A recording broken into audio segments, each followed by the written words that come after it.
Sur le web, le consommateur dispose d'un nouveau pouvoir, l'évaluation des produits. Aujourd'hui, les avis des clients ont une vraie valeur marchande et structurent l'économie d'Internet.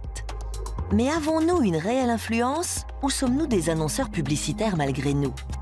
Dans quelle mesure la révolution numérique transforme-t-elle le rôle du client?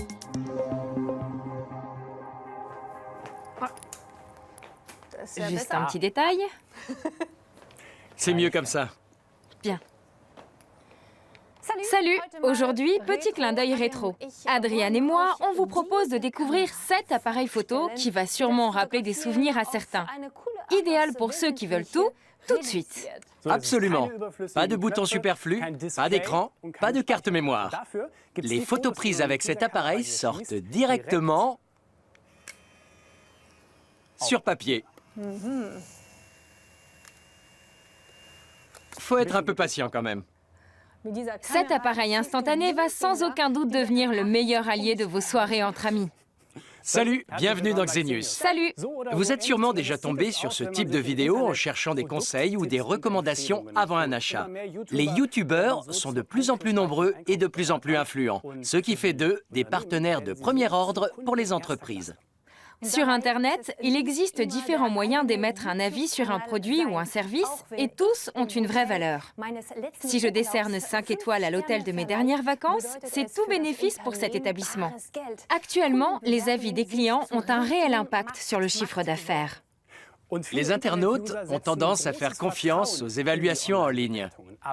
Mais est-ce toujours la voie vers le meilleur produit? 2 ou 4 étoiles. Avant un acte d'achat, les consommateurs sont de plus en plus nombreux à consulter les évaluations des internautes. Pour les sites d'e-commerce ou les magasins, ces commentaires ont pris une importance vitale. Car au-delà de 50 évaluations, les ventes augmentent sensiblement. Ces entreprises ont donc tout intérêt à faire le maximum pour satisfaire leurs clients et éviter les commentaires négatifs. Dans cette société, un service est même dédié au traitement de ces avis en ligne. Et un constat s'impose, si les clients satisfaits se manifestent rarement, les insatisfaits, eux, écrivent presque toujours. Sur le site, on peut donner son avis tout en restant anonyme. Le client évacue tout simplement sa frustration. Que ce soit justifié ou pas ne lui importe guère. Et cela exerce bien sûr une certaine pression sur l'entreprise. Et une fois que l'évaluation est en ligne, elle y reste. On peut essayer de demander au client de bien vouloir réviser son jugement, mais s'il ne le fait pas, tant pis pour nous. Mais quelles sont vraiment les retombées de ces commentaires? L'analyste Peter Gensch a étudié l'influence réelle de ces avis. Le phénomène est particulièrement révélateur dans le domaine de l'électroménager. Cela se répercute dans les chiffres de manière tout à fait concrète. Certains produits se vendent jusqu'à 3 fois mieux quand ils ont des évaluations positives. Le nombre d'étoiles a une importance colossale, qui varie un peu selon les catégories de produits. Mais pour l'électroménager, c'est très net. Nous avons pu constater que les produits qui n'avaient aucune appréciation ne se vendaient quasiment plus. Plus intéressant encore, des produits affichant des évaluations négatives se vendent toujours mieux que ceux qui n'en ont aucune. Décrocher 5 étoiles n'est pas forcément un gage de réussite. Manquer de peu la meilleure note fait plus authentique. Ce que nous attendons surtout de ces évaluations, c'est qu'elles soient crédibles. L'avis de la communauté compte énormément quand je veux acheter quelque chose. Nous nous fions à l'avis général. Nous écoutons ce que disent les autres consommateurs. En clair, la décision d'achat dépend bien sûr du prix et de la marque, mais aussi et très largement de la crédibilité et du nombre de ses commentaires. La note globale qu'obtient un produit influence irrémédiablement notre comportement d'acheteur. Car nous nous laissons porter par le collectif. En effet, en tant que client, nous formons une masse, un groupe. Des études sur l'intelligence collective ont mis en évidence que les capacités de réflexion du groupe sont souvent supérieures à celles d'un individu isolé. Peut-on appliquer ce principe aux avis clients? Au cours d'une expérience, Jan Lorenz, comportementaliste, a demandé à des étudiants d'exprimer des avis. D'abord individuellement, puis dans le cadre d'échanges avec leurs camarades. L'interaction sociale nous pousse à calquer de plus en plus notre opinion sur celle d'autrui. Au bout du compte, nous ne sommes certes pas tous du même avis, mais nous allons quand même tous dans la même direction, même si ce n'est pas la bonne. C'est l'effet de tunnel. Même si ce n'est pas toujours pertinent, le regard converge dans le même sens. Inconsciemment, nous ajustons notre appréciation à celle des autres, ce qui ne la rend pas automatiquement juste. Nous croyons avoir affaire à une diversité d'opinions, mais c'est une moyenne générale, et elle n'est pas un gage d'exactitude. Et c'est un processus qui se déroule sans que nous en ayons conscience. Transposé aux achats en ligne, cela veut dire que la collectivité recherche une direction commune. Le groupe se forge une opinion et va s'y plier. Les évaluations ont désormais bien plus de poids que les arguments de fond et sont plus crédibles que la publicité. Car en tant que client, nous sommes très sensibles à l'effet de groupe. Et bien sûr, dans un groupe, il y a toujours un leader. Nous avons donc demandé à un testeur de produits de haute technologie de nous exposer les ficelles du métier. Et il va nous en dire plus sur l'influence des avis clients. Au départ, Matthias Proske était laborantin dans l'industrie alimentaire. Depuis, il a testé presque toutes les nouveautés techniques sur sa chaîne YouTube. Sa spécialité, les appareils photo. Tu es donc testeur professionnel. Décris-moi un peu ce métier. Qu'est-ce que tu fais exactement ? Eh bien, c'est assez complet en fait. Je teste le produit, je réalise la vidéo, depuis le tournage jusqu'au montage final, et j'écris des articles sur mon blog. Avec le temps, ça a pris pas mal d'ampleur et ça s'est diversifié. Mais l'idée de départ, c'est bien sûr d'évaluer des produits et de montrer aux gens ce qui est bon et ce qui l'est moins. Est-ce que tu te rends compte de l'importance que ta vidéo et ton évaluation vont avoir sur la décision d'achat des consommateurs ? Oui, je suis bien conscient de l'impact de mes vidéos sur les acheteurs potentiels. Alors je fais très attention à ce que je dis. Mais ce n'est pas ça qui fera vendre 100 000 appareils photo. Je crois que le pourcentage de gens qui vont vraiment acheter le produit est relativement faible. Beaucoup regardent parce que ça les intéresse, pour être au courant des dernières innovations, comme certains liraient une revue automobile. Ils ne vont pas s'acheter une voiture pour autant. Pour les sociétés, c'est bien pratique ce dispositif d'évaluation en ligne. C'est moins cher que de la publicité. Où est-ce que tu te situes entre le publicitaire professionnel et, disons, le gentil collègue qui donne un bon conseil ? Sûrement plus près du gentil collègue. Je dirais que je me situe plutôt quelque part entre le gentil collègue et le journaliste classique. Mon activité n'a pas grand-chose à voir avec la publicité, même s'il est certain qu'un avis positif peut stimuler les ventes. En revanche, si je dis « écoutez, ce produit n'est pas vraiment top, achetez-en plutôt un autre », ce ne sera pas une publicité pour l'entreprise. Tu essaies donc de rester objectif et de ne pas te laisser influencer par l'entreprise. Il est évident que ça peut jouer un rôle. Mais dans nos avis, nous nous efforçons autant que possible de passer outre et de rester objectifs. D'où viennent les produits que tu testes ? Tu ne les achètes pas, si ? Non, je contacte les entreprises, je dis que j'aimerais bien tester un article, et elles m'en confient un pendant 1 mois ou 6 semaines. Je l'essaie, puis je le renvoie, c'est tout. Le fabricant qui t'a confié l'appareil va évidemment surveiller ce que tu fais. Admettons qu'il ne soit pas d'accord avec ta critique. Ça remonte jusqu'à toi ? En général, les entreprises connaissent les bons et les mauvais côtés de leurs propres produits. Ce qui peut être problématique pour elles, c'est si on émet un avis négatif sur un produit dont elles savent bien qu'il n'est pas mauvais. Mais tant que vous collez à la réalité et que vous critiquez ce qui mérite de l'être, il n'y a pas de problème. En début d'émission, nous avons joué les évaluateurs. Maintenant, nous aimerions voir comment tu fais ça, toi. Voici la configuration habituelle. Je me place face caméra, je commence par une introduction, puis je développe, et j'arrive à la conclusion. Le développement dépendra de l'appareil, et à la fin, eh bien, je fais un bilan. Je reprends les éléments et j'évoque le rapport qualité-prix. Allez Mathias, sors-nous une évaluation de ton chapeau, même si tu n'en portes pas. Comme je le disais, ça commence par l'introduction qui sert de mise en place. Les premières secondes sont donc les plus importantes, c'est-à-dire que je salue le public, puis j'entre dans le vif du sujet. Bonjour et bienvenue sur notre site d'évaluation. Aujourd'hui, je vous propose de comparer le Sigma SD Quattro avec l'EOS 650D de chez Canon. Nous allons passer en revue les différentes caractéristiques de ces appareils. Au moment des évaluations et de la distribution des étoiles sur Internet, chacun espère décrocher le gros lot et faire mieux que la concurrence. Et pour cela, certains n'hésitent pas à forcer un peu le destin. En matière d'e-commerce, les évaluations sont une sorte de nouvelle monnaie. Mais qu'en est-il de la fausse monnaie? Nous pouvons mesurer la chose avec précision et disons que 20 à 25% des évaluations sont mensongères. Mais on peut les détecter, c'est tout à fait faisable. Dans le ton de la rédaction, déjà, certains schémas sont récurrents. C'est parfois un évaluateur jusqu'alors inconnu qui apparaît soudain sur toutes les plateformes et se met à évaluer à tour de bras. C'est le signe qu'il s'agit probablement d'avis truqués. Les entreprises ont bien du mal à riposter. Une petite structure, comme un restaurant par exemple, n'a pas les moyens d'engager d'importants frais d'avocat pour lutter contre ces avis préjudiciables. La solution? Confier la gestion des avis clients à une structure indépendante. À Cologne, un prestataire propose à ses sociétés de collecter et de vérifier ces avis. Ici, un logiciel commence par filtrer les formulations suspectes, puis un technicien les efface à la main. Il contrôle également la concurrence. Celui-ci a essayé d'améliorer son évaluation client en postant lui-même un avis. C'est d'ailleurs plutôt bien fait, puisqu'il ne s'est pas octroyé 5 étoiles, mais 4, pour éviter de se faire remarquer.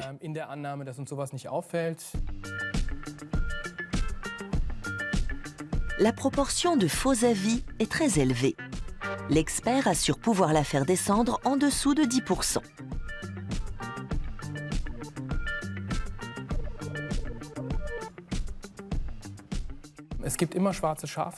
Il y a toujours eu ce genre de pratique dans cette branche. Un commerce qui s'évalue lui-même ou qui essaie de discréditer ses concurrents.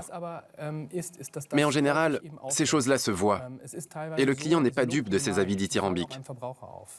Or, si le consommateur ne fait plus confiance à ces évaluations, elles perdent toute efficacité. C'est notamment une des raisons pour lesquelles les sites d'évaluation mettent de plus en plus l'accent sur les avis authentiques, puisque c'est là que la partie se joue. Si vous voulez que le système fonctionne, il faut être fiable et objectif. Les entreprises vérifiées se voient décerner une sorte de label de qualité. Celui-ci permet de consulter les détails et les avis contrôlés. Pour cela, les sociétés versent un montant proportionnel au nombre d'évaluations. La confiance a un prix. Prenons l'exemple de cette boutique d'impression en ligne qui propose des tirages, des albums et autres objets photos. Daniel Atala, le gérant, croit en l'efficacité de ces audits, même s'il sait bien que les failles sont toujours possibles. Des éléments passent forcément à travers les mailles du filet parce qu'on ne peut pas tout contrôler. Je ne connais pas la taille de ce service, mais j'imagine que des millions d'avis y sont traités chaque jour. Impossible de les vérifier un par un. Et si l'on procède par statistique, certains faits seront noyés dans la masse.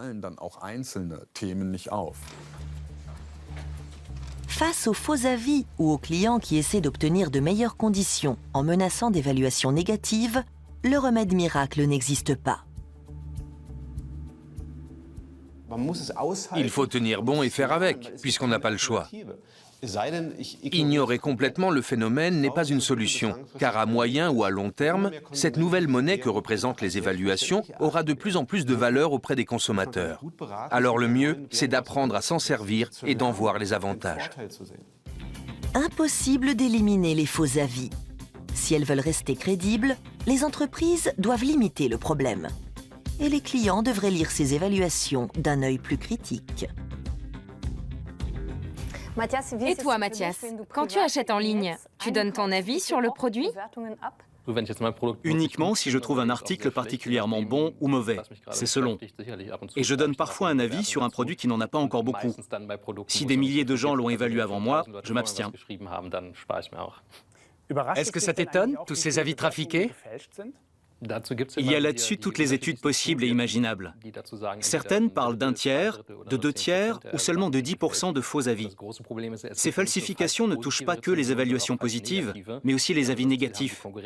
Dans ces cas-là, il ne s'agit plus de promouvoir son produit, mais de dénigrer la concurrence.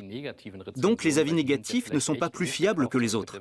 Aujourd'hui, tout peut être faux. C'est un vrai problème. Parlons un peu d'argent. On est d'accord que tout le monde doit en gagner, toi aussi. Comment tu fais? Il y a différents moyens, dont certains sont tout à fait classiques.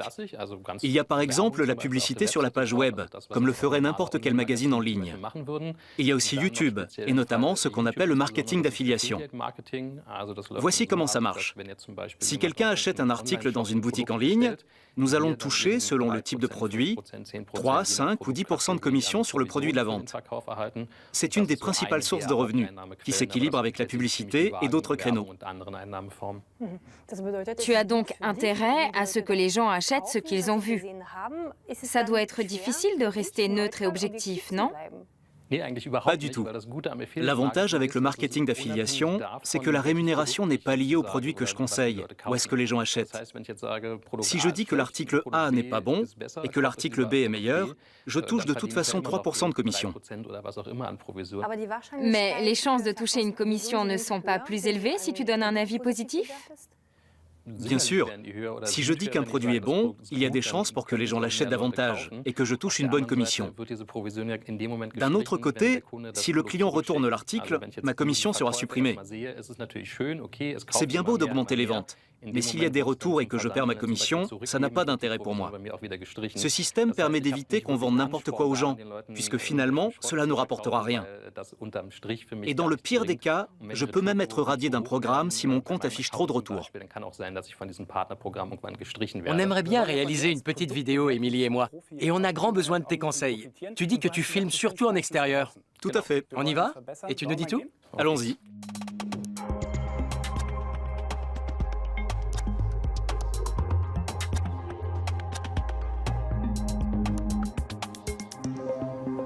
Alors, voici une caméra digne de ce nom et 2 humains à peu près présentables. On va pouvoir y aller. On s'adresse personnellement aux gens? On les tutoie? J'imagine que oui. C'est une question de goût, bien sûr. Mais comme le public de YouTube est plutôt jeune, le tutoiement est tout indiqué, à moins de s'adresser aux gens en tant que groupe.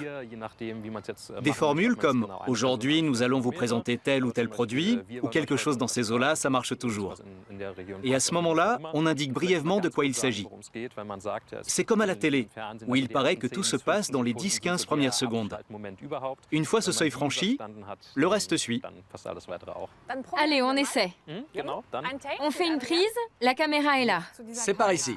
Ok. Salut! Aujourd'hui, Adriane et moi avons testé pour vous cet appareil photo et vous allez voir, il est idéal pour les soirées entre amis. Absolument. Normalement, il faut vérifier tout un tas de choses, comme la résolution, le capteur, le schéma de couleur, la gamme chromatique, et j'en passe. Là, vous oubliez tout ça. Pas la peine de se compliquer la vie. Cet appareil a à peine 2 boutons. Nous avons... Bip! Deuxième. Nous l'avons essayé et testé dans les pires conditions. Vous voulez voir?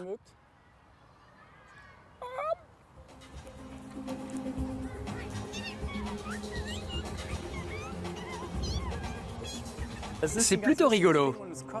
Et c'est vrai que c'est pas très cher. C'est relativement abordable, c'est vrai. 49 €. Pour savoir où le trouver, cliquez sur le lien juste en bas. Qu'en dis-tu, Mathias? C'est trop long, hein? Non, côté longueur, ça allait. Mais la préparation, c'est la base. Côté thématique, vous nagiez un peu, et ça se voyait. On n'était pas préparé du tout. C'est le moins qu'on puisse dire. Ce qui m'a plu en tout cas, c'est que ça sonnait vrai. Vous avez aussi fait quelques critiques. C'est important pour que le spectateur sache que la vie n'a pas été achetée. On peut tout à fait dire « ça ne me plaît pas parce que ». Mais vous avez aussi bien souligné les points positifs.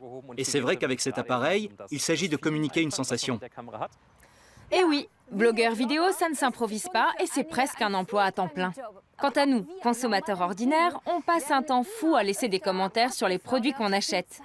C'est à se demander s'il faut encore des conseillers clientèle. D'ailleurs, une banque en ligne a décidé de renverser le modèle traditionnel. Chez elle, le client est un collaborateur comme un autre.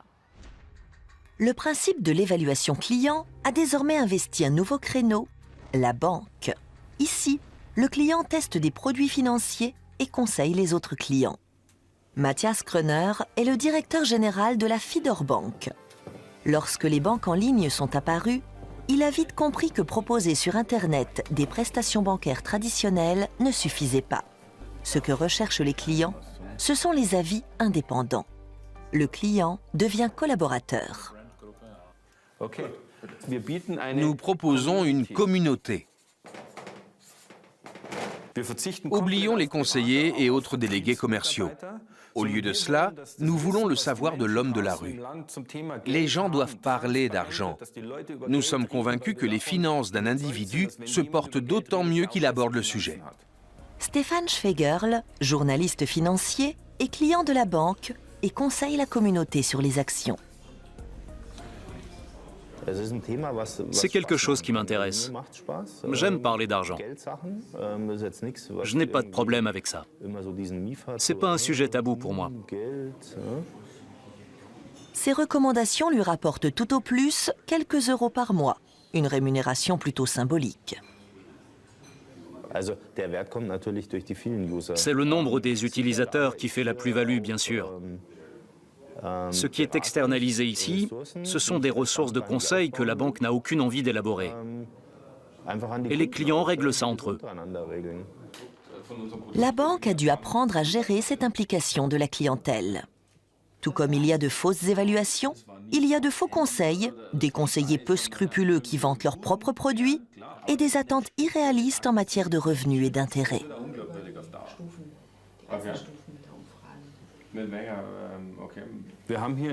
Au début, nous avons eu ici des utilisateurs qui demandaient des comptes à 3 ou 4% d'intérêt. D'autres utilisateurs, qui n'étaient pas banquiers, se sont écriés « Mais comment voulez-vous que cette banque refinance 4% d'intérêt? Ce n'est pas sérieux. » Si je traite les clients en co-manager, si je leur dis « Bon, réfléchissons ensemble à ce que nous allons faire », ils agissent en co-manager. Mais si j'ai un comportement paternaliste avec eux, ils vont agir comme des enfants.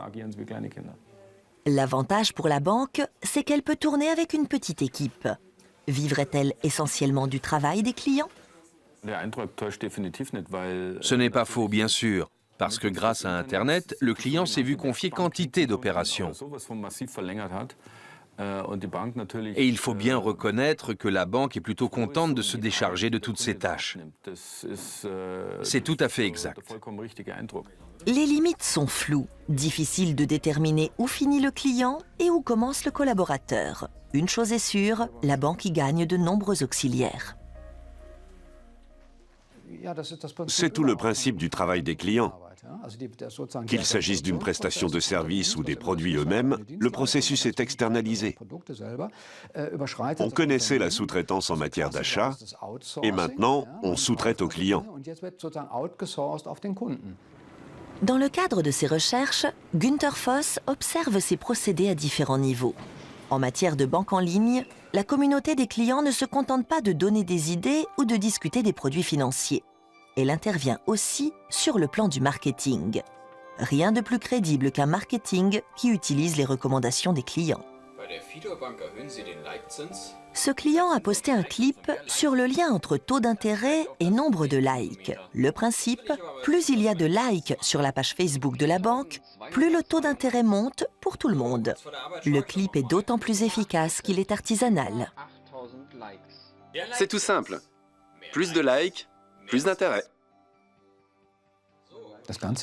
Toute la toile repose sur le fait que les utilisateurs contribuent à faire vivre un réseau social. Que je télécharge une vidéo sur YouTube, que j'active des boutons j'aime ou que je distribue des étoiles. C'est le contenu généré par les utilisateurs qui fait vivre les pages. Et c'est colossal. C'est lié à la mondialisation. Sans exagération aucune, c'est stupéfiant. Ce qui est produit et ce qu'on en fait dépasse l'imagination. Cet exemple de la banque en ligne montre combien l'implication du client en tant qu'évaluateur et conseiller peut radicalement transformer le modèle commercial traditionnel. Matthias, ces évaluations ont-elles vraiment chamboulé la relation entre l'entreprise et la clientèle? Le client a-t-il réellement plus de pouvoir? Ce ne serait pas plutôt de la publicité gratuite pour l'entreprise? C'est là un levier tout à fait considérable pour les entreprises, c'est évident. À mon avis, le client obtient plus de pouvoir. Mais vu sous un autre angle, on pourrait aussi considérer qu'il se fait exploiter. Il est certain que tous ces avis clients, s'ils sont à peu près positifs, sont une publicité pour le fabricant et stimulent les ventes. D'un autre côté, de très mauvaises évaluations peuvent bloquer l'écoulement d'un produit. Disons que ça s'équilibre. Le client a un rôle à jouer et dans le meilleur des cas, l'entreprise y gagne en chiffre d'affaires. Merci et bonne chance. Avec plaisir. Merci. Alors, Émilie, blogueuse vidéo, ça te dirait? Pourquoi pas?